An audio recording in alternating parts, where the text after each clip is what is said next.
Son dos de los 4 rehenes que Israel ha rescatado con vida en las últimas horas en una operación del ejército y de las fuerzas especiales en el centro de Gaza. Han llegado en un helicóptero militar a un hospital cerca de Tel Aviv. Todos se encuentran bien. Esos rehenes fueron secuestrados por Hamás en el Festival de Música Nova durante los ataques del pasado 7 de octubre. Los han rescatado en Nuseirat, en el centro de la franja. Es donde ahora mismo el ejército está centrando sus ataques. ¿Cómo ha sido esa operación, Almudena Ariza? Sí, ¿qué tal? Buenas tardes. Bueno, ha sido una operación muy complicada, muy difícil, ha dicho el portavoz del ejército, Daniel Hagari, que llevaban semanas planificando, en la que han participado cientos de soldados, además de fuerzas especiales y miembros de la inteligencia militar, que han actuado bajo intensos combates y ha resultado herido, al menos han dicho, un oficial que se encuentra en estado grave, pero han conseguido rescatar con vida esos 4 rehenes secuestrados el pasado 7 de octubre, se encuentran en buen estado. Entre ellos está Noa Argamani, es una chica de 25 años cuyo rostro se había convertido casi en el símbolo de la crisis de los rehenes, no solo porque se hizo viral el vídeo de su secuestro, sino también porque en las últimas semanas hemos visto muchas veces a su madre, se encuentra muy enferma con un cáncer terminal y quien venía diciendo y pidiendo por su liberación. Decía que su último deseo era ver a su hija con vida antes de morir y podrá hacerlo. Noa se ha reunido ya en el hospital con aparente buen estado con su padre, y también ha recibido las llamadas telefónicas del primer ministro Benjamin Netanyahu y del presidente Herzog. El Foro de los Rehenes, que representa a las familias de los secuestrados, ha dicho que esta ha sido una noticia, una actuación heroica, pero que no se olvide Netanyahu que tiene que seguir trabajando y llegar a un acuerdo para traer de vuelta al resto de los rehenes. Hay todavía más de un centenar de secuestrados en manos de Hamás. Recordemos también que esta operación ha tenido lugar en Nuseirat, en el centro de Gaza, donde ha habido decenas de palestinos muertos en las últimas horas. Es Noa Argamani, 25 años. Ya está con su familia. Ha sido rehén de Hamás durante 8 meses. El vídeo de su secuestro, durante el Festival de Música Nova, se hizo viral. Se veía cómo se la llevaban en moto y la separaban de su novio. Ella es una de los 4 rehenes liberados por el ejército. La única mujer. Tienen entre 21 y 40 años. Todos secuestrados en el festival, y se encuentran en buenas condiciones, según las autoridades israelíes, que los han trasladado en helicóptero a un centro médico cercano a Tel Aviv. Los familiares lo celebran tras semanas agónicas, con noticias de la muerte de varios rehenes y presiones para que el gobierno de Netanyahu aceptara un acuerdo con Hamás. Esta liberación llega en plena crisis en el gabinete de guerra. El ministro moderado, Benny Gantz, ha cancelado su comparecencia prevista para hoy. Previsiblemente iba a anunciar que abandonaba el gobierno de emergencia precisamente tras exigir que se llegara a un acuerdo de alto el fuego para liberar a los rehenes.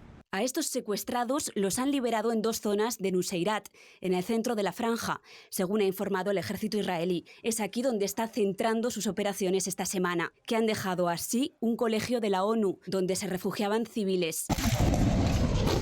El balance, 50 muertos solo en las últimas horas en esta parte de Gaza, 70 en toda la franja, según las autoridades gazatíes.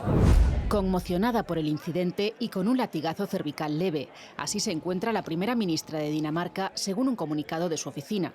Mette Frederiksen ha anulado todos sus compromisos para este sábado, sin pronunciarse aún sobre el ataque sufrido en esta plaza de Copenhague. Justo aquí, un hombre de 39 años la asaltó el viernes por la tarde.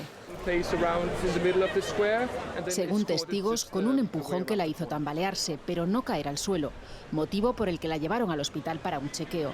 El agresor fue detenido inmediatamente. Se desconocen por el momento sus motivos.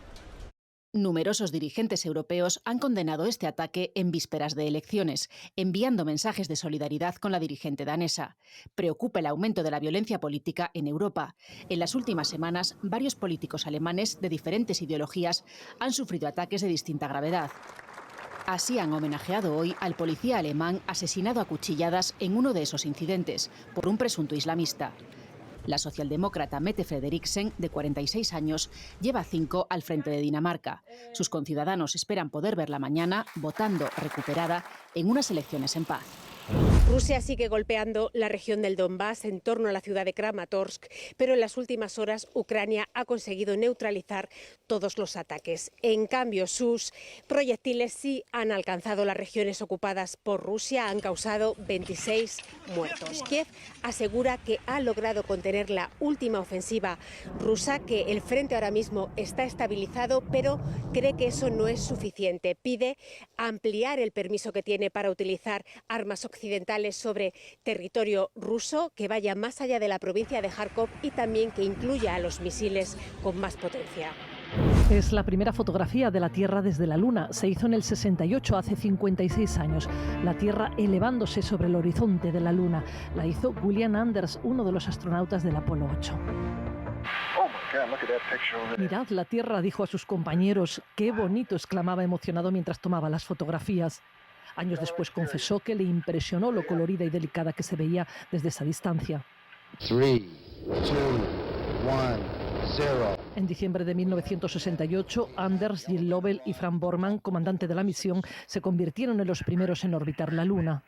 Anders tenía 35 años, era militar y piloto de combate. La misión salió meses antes de lo previsto para impedir que fueran los rusos los primeros en viajar alrededor de la Luna. Tuvieron pocos meses para prepararse, pero fue un éxito. 3 días después amenizaron en el Océano Pacífico y fueron recibidos como héroes nacionales. Su misión allanó el camino para el primer alucinaje del Apolo 11 7 meses después. Anders murió este viernes a los 90 años. Sufrió un accidente mientras pilotaba su avioneta y se estrelló contra el mar en Estados Unidos. La NASA desde las redes sociales dicen que nos hizo uno de los mayores regalos. Nos ayudó a vernos a nosotros mismos. En la superficie del último pico nevado de Venezuela todavía se aprecia una ligera masa de hielo, insuficiente para considerarlo un glaciar, aunque los ecólogos se resisten a despedirlo. Creemos que es más apropiado despedirlo finalmente cuando realmente se termine de ir, ¿no? Y cuando no quede nada de hielo. Por ahora, pues queda todavía un fragmento de hielo de unas 2 hectáreas en el pico Humboldt. La extinción es irreversible, pero la situación también es crítica en los Andes tropicales del resto de países de la región. Se han perdido alrededor de 184.000 hectáreas de glaciares entre el 85 y el 2022. El cambio climático es uno de los detonantes del derretimiento, pero hay un factor humano en este proceso.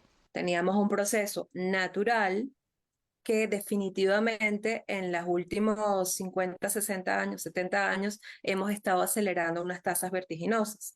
La transformación de estos ecosistemas tendrá impacto no solo en la flora y la fauna. El agua que viene de los glaciares se hace clave para las comunidades campesinas, para el mantenimiento de los humedales de alta montaña y para las poblaciones humanas de ciudades, incluso como Lima. Esa escasez se suma a la contaminación porque sin la protección de la nieve, las fuentes de agua entran en contacto directo con minerales tóxicos que están presentes en las rocas de las montañas.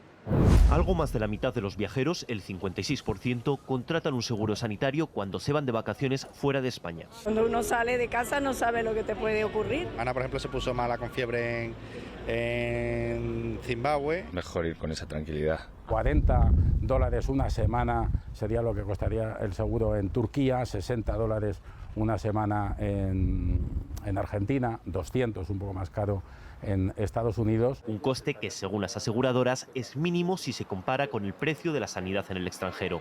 Pero contar con un seguro no implica barra libre. Hay que leer la letra pequeña. Lo que tienen que mirar principalmente es las cantidades y las coberturas que tiene. Es decir, el importe máximo del que se hace cargo la aseguradora. Como mínimo 100.000 es la cifra recomendada. Y a lo mejor a ti te parece que 100.000 euros de cobertura sanitaria es muchísimo, pero si te rompes una pierna y tienes que estar 15 días en el hospital, pues ya no es tanto. El precio de cada tratamiento varía según los países. En Estados Unidos, una intervención de apendicitis saldría por unos $37.000, una radiografía por $1.200, una simple consulta por $300 y por cada día ingresado habría que pagar $4.000. Que salimos de Europa tenemos que tener una cobertura médica suficiente, que incluya hospitalización y que incluya repatriación sanitaria. En Europa la atención sanitaria está cubierta. Eso sí, se debe tener actualizada la tarjeta sanitaria europea.